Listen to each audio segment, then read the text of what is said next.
y ahora está como descansando. Así que gracias, Darío.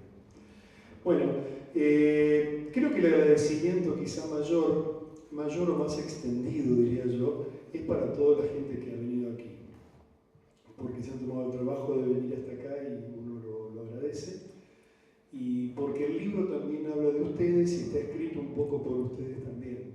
Este libro no ha sido escrito totalmente por mí, es el producto de muchísimas jornadas de trabajo, de ensayo, de clases, de conversaciones, de idas y venidas, de discusiones, de polémicas, que han convertido este libro en casi yo diría una especie de volumen colectivo. Yo me hago responsable con el nombre, pero creo que lo han ido escribiendo todos ustedes. Y en ese sentido yo les agradezco a muchos de los que están aquí, que han tenido la desgracia de ser alumnos míos o compañeros de trabajo. Yo les pido disculpas a todos de nuevo y les agradezco muchísimo que estén ahora acompañándonos, y agradezco también mucho a Jorge.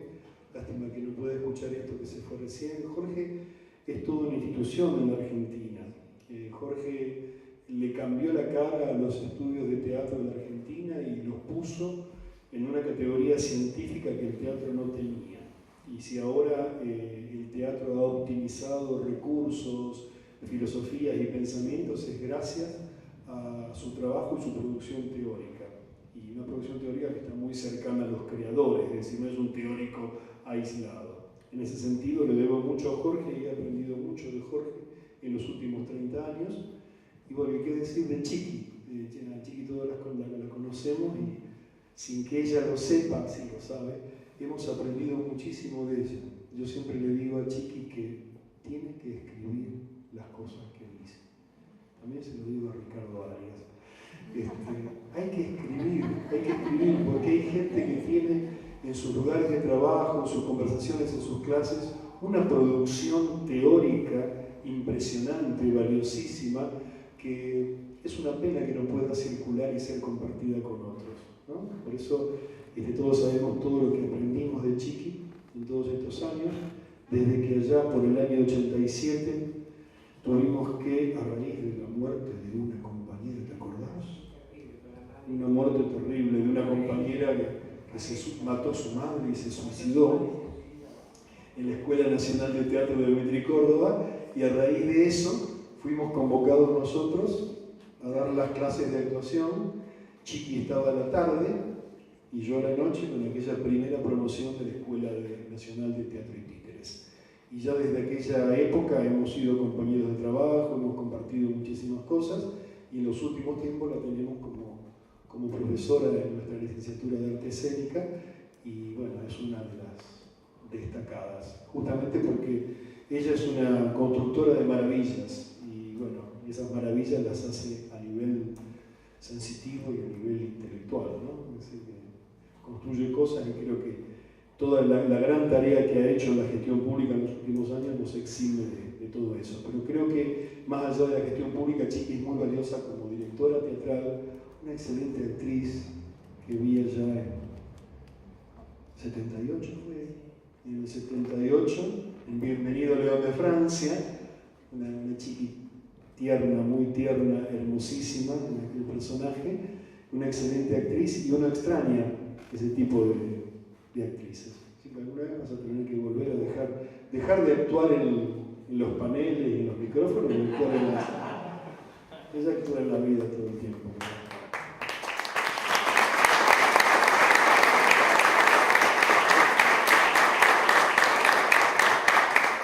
Bueno, gente, simplemente no quiero ya cansarlos porque ya es mucho tiempo que llevamos aquí, y simplemente contarles que este libro es nada más que el producto de una serie de reflexiones de un técnico.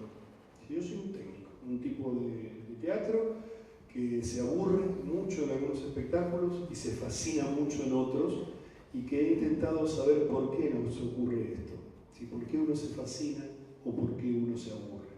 Y en esa simple condición, no de un observador privilegiado, alguien que va a ver el teatro con un aparataje técnico y teórico encima, sino como un simple espectador que lo mínimo que pretende es entretenerse. Una palabra a la que mucha gente le tiene miedo, parecería un sinónimo de tinelización, pero si uno no se entretiene en el teatro, no pasa absolutamente nada. Es decir, que el primer terreno que tenemos que ganar nosotros es que la gente sea captada por nosotros y se sienta con ganas de seguir consumiendo con su vista y su oído y su buena voluntad todo lo que nosotros hacemos en un escenario. En ese sentido, aparece, ya que uno tiene el privilegio de estar en dos universos, el de la academia, con los estudios clásicos, el latín y esas cosas que uno empezó a hacer para poder comer mejor, ¿no? Me pasaban, me preguntaban, ¿por qué te interesó el latín? Porque a nadie le interesaba. Entonces era un terreno que a mí me iba a dar posibilidad de comer. Y vaya si me la dio, ¿no? Conozco muy poca gente que diga del teatro y del latín. Es muy raro, ¿sí? Yo cuando lo digo me da hasta como vergüenza, ¿no? Pero, sí, porque es muy extraño. Bueno, el hecho de estar con un pie en el mundo de los estudios clásicos, de la retórica, de leer de primera mano a Cicerón, a Quintiliano, de poder acceder a la retórica aristotélica, etc., me ha dado una visión, compartiéndola con la práctica teatral de la dirección, de la actuación, de la enseñanza y ahora la investigación, me ha dado una posibilidad de poder vislumbrar los excesos de cada una de las posturas. Es decir, uno trata de no ser ni demasiado académico o intelectual, porque sabe que eso no lleva a buen puerto, y trata de no caer en ciertas prácticas y pensamientos de los teatreros, ¿no? De los teatristas, que entre otras cosas tienen una gran virtud: resistirse totalmente a que se los convierta en objeto de estudio. No sé si esto es compartido por ustedes, pero yo en estos casi 40 años de trabajo en el teatro y en la docencia, wow, 40, me he dado cuenta de que la gente ofrece una gran resistencia a pensar que uno puede reflexionar sobre una práctica artística. Pareciera que si uno piensa sobre la práctica artística, la creatividad, la imaginación, se van al diablo. Y yo creo que no, que esto lo optimiza y que son dos campos completamente diferentes que en algún momento se pueden cruzar. Entonces, parado sobre el terreno de lo académico, de lo teórico y parado sobre el terreno de la praxis, uno pudo hacer una síntesis y poder obtener elementos de esos dos universos para poder tratar de explicar o de entender qué es lo que le pasa a una persona cuando va al teatro. Esto no tiene una pretensión de receta de decir todos reaccionamos de la misma manera, de ningún modo. No es así. Pero sí existen, y eso lo planteaba ya la retórica antigua, tendencias perceptivas, tendencias culturales, existen leyes de la percepción que hacen que cualquier cosa que uno haga en un escenario no es mirable por el solo hecho de estar allí. No sé si soy claro.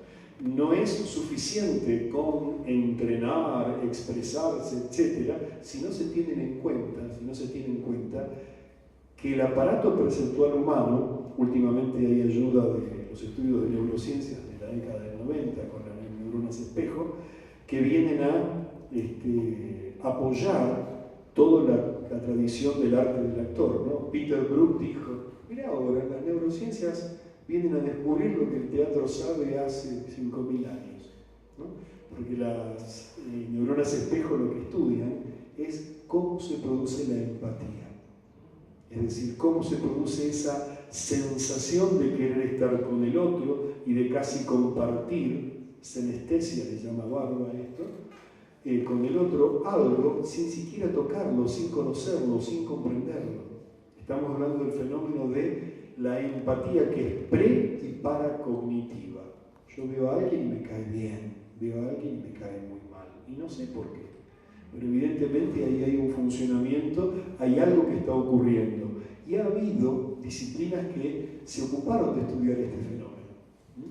Las teorías de la psicología de la percepción, la Gestalt a principios del siglo XX, han estudiado qué le pasa a nuestra actitud y a nuestra actividad perceptiva. No vamos ahora a dar una clase sobre eso porque para eso tiene que comprar el libro. Pero simplemente decirles que la gran preocupación es, bueno, ¿qué es lo que uno tiene que hacer para que otros se interesen por lo que uno hace? Es así de sencillo y así de complejo. Y lo que uno ha ido descubriendo es que lo que hay no es un dogma, son conveniencias, tendencias, que si uno hace las cosas de un determinado modo, va a ser mucho más eficaz. De modo tal que lo que ustedes, lo que la gente va a encontrar, lo que uno pretende que la gente encuentre en este libro, es simplemente un intento de reformular algunas cuestiones que en nuestra práctica son obvias, y de tan obvias en ningún momento se piensan. Muchos compañeros creen que con el mero hecho de estar en un escenario la gente va a sentirse bien o va a disfrutar. Y es allí donde aparece una problemática que es la del placer, del gozo. ¿Qué es lo que siente uno en el cuerpo cuando está frente a una obra teatral? Y bueno, uno trata de discernir esas cuestiones y llega a una formulación básica que está al inicio del libro, que es el hecho de considerar que el teatro es un hecho mutual, solidario, recíproco. Un cuerpo escénico es un cuerpo escénico en la medida que haya otros que lo estén viendo y escuchando. En este momento Chiqui y yo existimos acá arriba, no solamente por estar en este sitio privilegiado de la tarima, en el foco de toda la atención, sino porque estamos siendo percibidos por ustedes. Yo existo, uno existe porque el otro lo percibe. Quiero decir con esto que la presencia actoral es una presencia producto de una reciprocidad. Entonces, ¿qué debe hacer un actor? ¿Qué debe hacer un director? ¿Qué debe hacer un profesor? ¿O qué le conviene hacer? Conocer cuáles son los entramados culturales y biológicos que hacen que la gente se interese por un suceso que es dado a ver y a escuchar. Y bueno, en ese trámite está el libro. Yo me hice una ayuda de memoria, pero seguro que no me voy a acordar de todo, pero fundamentalmente el libro habla, discurre, sin clausurar, porque intenta abrir polémicas, abrir preguntas, no para que la gente las responda inmediatamente, sino para que sigan siendo preguntas, porque únicamente con la pregunta abierta podemos nosotros intentar respuestas, y nunca clausurar, ¿no? Está sujeto a cualquier refutación o a cualquier opinión o pensamiento que lo pueda sustituir o mejorar. Es simplemente una propuesta, ¿no? Como siempre hacemos con los equipos de trabajo con los que yo pongo en escena obras, nunca digo fulano de tal equipo presenta, sino que siempre ponemos propone, ¿no? Porque me parece que ese verbo es mucho más afín a esta posición que es ideológica y es ética acerca de qué es lo que uno hace con la gente. La gente se ha tomado el trabajo de venir, de pagar una entrada, no podemos estar experimentando con ellos a ver qué pasa y todo eso. Quiero decir que no creo que sea, por ejemplo, la agresión uno de los elementos que el actor deba desarrollar. Esto no quiere decir que uno piense en un teatro complaciente y en hacer lo que la gente se supone quiere que uno haga, pero sí tratar de seducirlo y de ocasionarle un goce a ese espectador para que después cuando se vaya con el cuerpo cambiado, con los ojos levemente cambiados y si es posible pensando algo, pero después, no durante la actuación, porque si piensa durante la actuación es porque no lo estamos seduciendo. Bueno, dicho esto, no sé, que yo abriría, si te parece, Chiqui, si estás de acuerdo y si la gente está de acuerdo, alguna instancia de preguntas o de charlas o de cuestiones que ustedes quieran llegar a plantear aquí.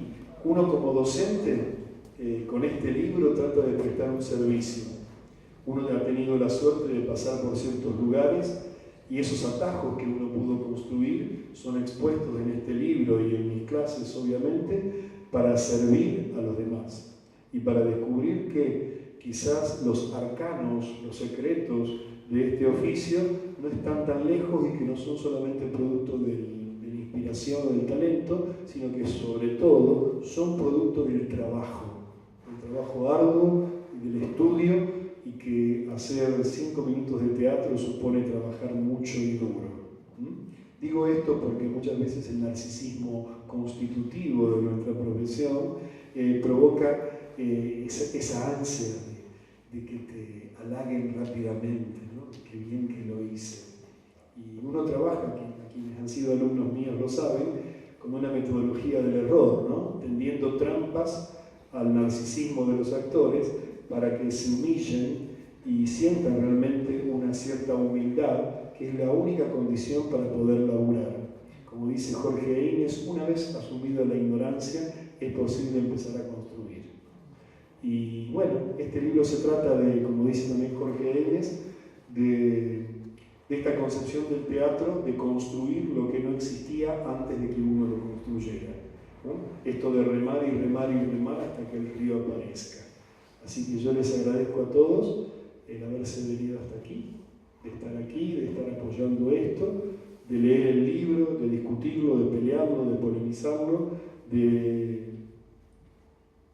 utilizarlo, de que ojalá les sirva para algo. Simplemente es la única pretensión que uno tiene, que el libro dispare en ustedes, en los que están y en los que no están en el oficio, alguna pregunta o alguna duda, porque la duda es la única que nos construye humildes y eventualmente sabios.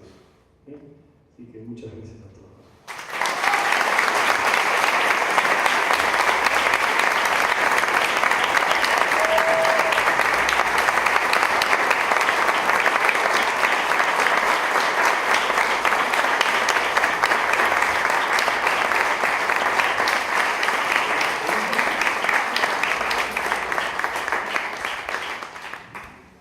Si alguien quiere hacer alguna pregunta, hacer algún comentario con sus profesores, el precio del libro, la cantidad de páginas, si sirve para emparejar mesas con patas desparejas, es para el baño también, si lo quieren llevar pueden hacerlo.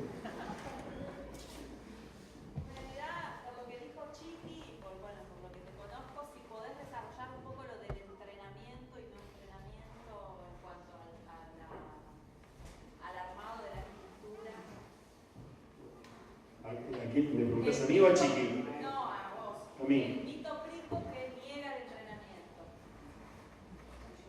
Para que lo desarrolle un poco. ¿Que yo niego el entrenamiento? No, hay como un mito de de que yo niego el entrenamiento. Claro, Sí, creo que cuando Chiqui hablaba de eso y cuando yo hablo de eso, nos referimos, a ver si, no sé si es esa la línea de la pregunta, al hecho de que en general los entrenamientos tienden a la resolución de los problemas, ¿no? Es decir, que cuando se habla, por ejemplo, en la escuela secundaria de resolver conflictos, pareciera que resolver conflictos es la gran solución. Cuando en realidad el trabajo del actor consiste en buscar soluciones y nunca resolver. Porque mientras el conflicto esté abierto, eso va a implicar que el deseo del espectador por saber qué va a ocurrir se mantenga abierto. Esa perspectiva implica en los entrenamientos no entrenar para expresar, sino para pre-expresar. No sé si me echan no te veo por eso. Es decir, que los entrenamientos, desde este punto de vista, que se proponen, no por ser los mejores y los únicos, sino los que son acordes con este punto de vista, sería partidario de trabajar no lo que se hace, sino lo que se está por hacer y lo que se post-hace. Por eso en el libro aparece la concepción de la edición como un concepto básico del discurso actoral. ¿Qué sería eso? Que lo más importante de la actuación no es lo que uno hace, sino lo que uno hace entre lo que hace y hace. No es importante el beso, lo importante es el prebeso y lo importante es el post-beso. Dar un beso lo da cualquiera, pegar una cachetada la da cualquiera. El asunto es sostener la inquietud del espectador con la pre-cachetada, el prebeso, lo pre-cualquier cosa. No sé si es claro. Esto implicaría correr un poco los intereses del entrenamiento técnico, no tanto a resultados de expresión semántica, semiótica, de un estado referenciado en algo, sino tratar de provocar estados que en vez de significar, provoquen inquietudes en el público, provoquen incertidumbres y nunca cierres. No sé si eso responde a tu pregunta. Leo. Sí.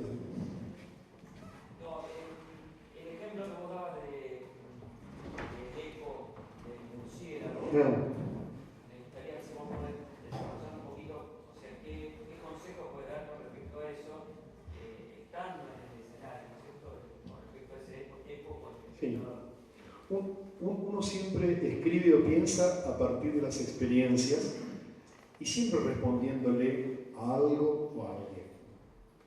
Cuando yo planteo esta metáfora tan burda, si se quiere, del murciélago, me estoy refiriendo a estas experiencias que uno suele tener como espectador, de ver soledades reunidas en un escenario. A ver si soy claro. Hay una gran preocupación por muchas actrices y actores por hacer lo suyo y no por vincularse con los compañeros. Y esto lo que origina, lo digo en el libro, son masturbaciones actorales. En el sentido de que se trabaja para expresar en aras del significado, para ilustrar al autor, por ejemplo, pero que no hay un real juego de interacción. Ahora, no es gratuito lo de interacción.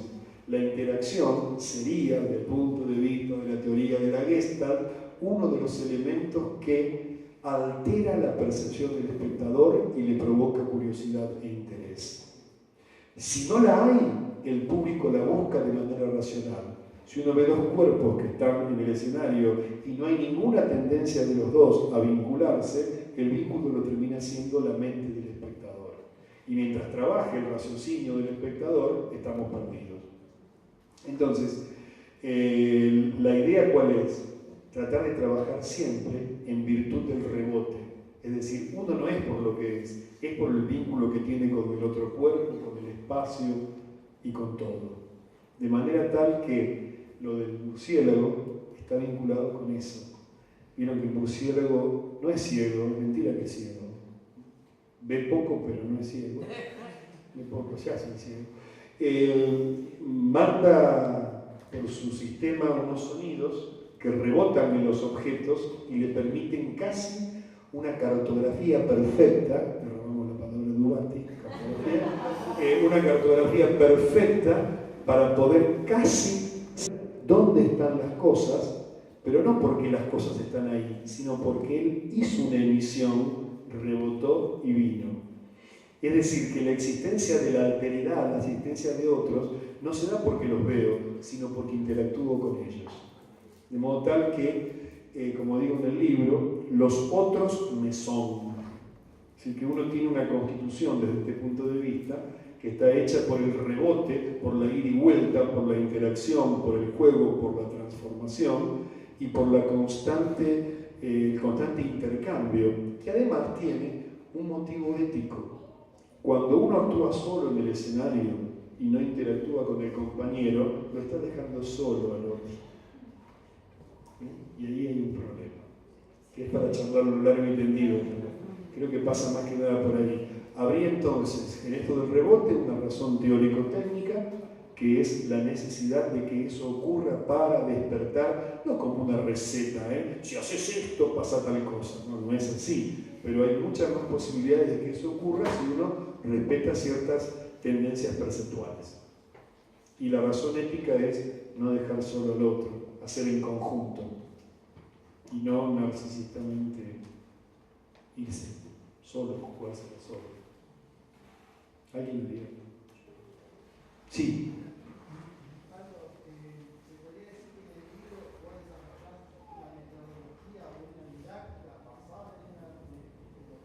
Totalmente. Puede derivarse una metodología, por eso el libro tiene un rango amplio de destinatarios.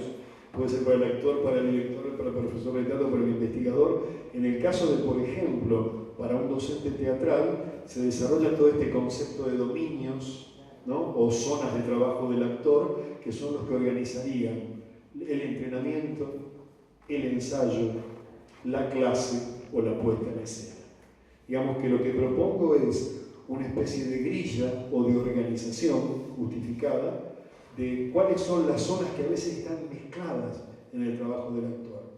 Lo que uno hace es mostrar esas zonas, no para trabajarlas como compartimentos estancos, sino para saber cuáles son y saber que hay entrenamientos que son de estructura, hay entrenamientos que son de morfología, hay entrenamientos que son de vinculación.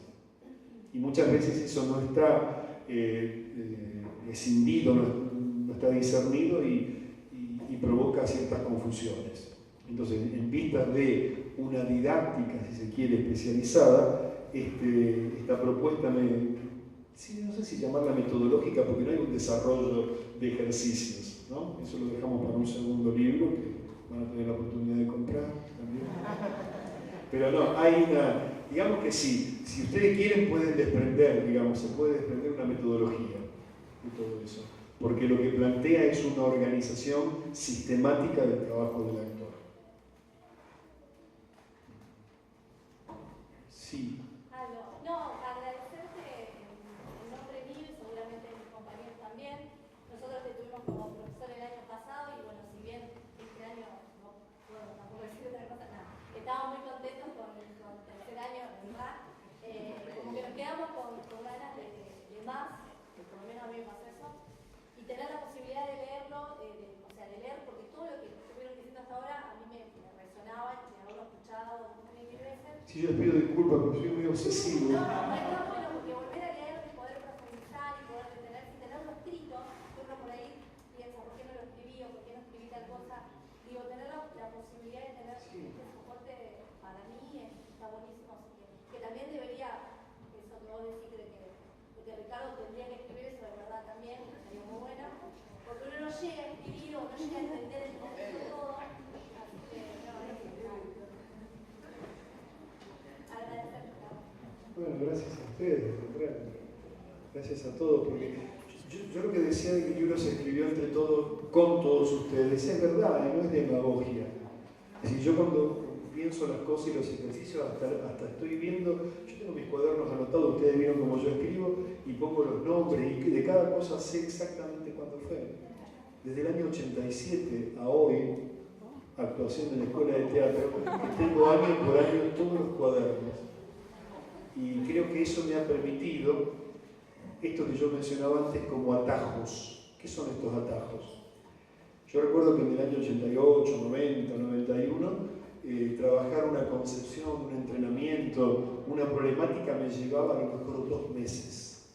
Y con el tiempo, gracias a ustedes, fui aprendiéndolo más y más, porque el que más aprende soy yo. Y eso es lo que ustedes no saben.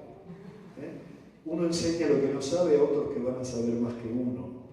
Entonces, uno iba aprendiendo y ahora me encuentro que en 2 clases eso está liquidado. Está liquidado, pero no es porque yo sea más inteligente, porque yo sea un genio, no, es porque hay mucho trabajo que se ha acumulado, ha sedimentado y se ha hecho la síntesis. Pero mirá todo lo que tardaba yo para pensar esto y mirá lo que era una tontería. Y yo siempre le digo a la gente, actuar es mucho más sencillo de lo que ustedes suponen. Lo que pasa es que todo el mundo está metido en la complejidad de lo filosófico, de los significados. Es una cuestión técnica. Si ustedes quieren buscar un símil, lo que yo pretendo es que el actor haga en el escenario lo que hace alguien que empieza a tocar la guitarra y tiene que primero aprender a independizar los dedos en el piano o en la guitarra. Generalmente la gente de teatro va al piano con los dedos duros, va a la guitarra mirando dónde pone el dedo. Entonces lo que uno pretende con este libro es simplemente esa cuestión primaria de saber cuáles son las cuestiones básicas de seducir a otro y después hacer con eso lo que cada uno quiera, ¿no? No sé si hay alguna otra cuestión. Gracias.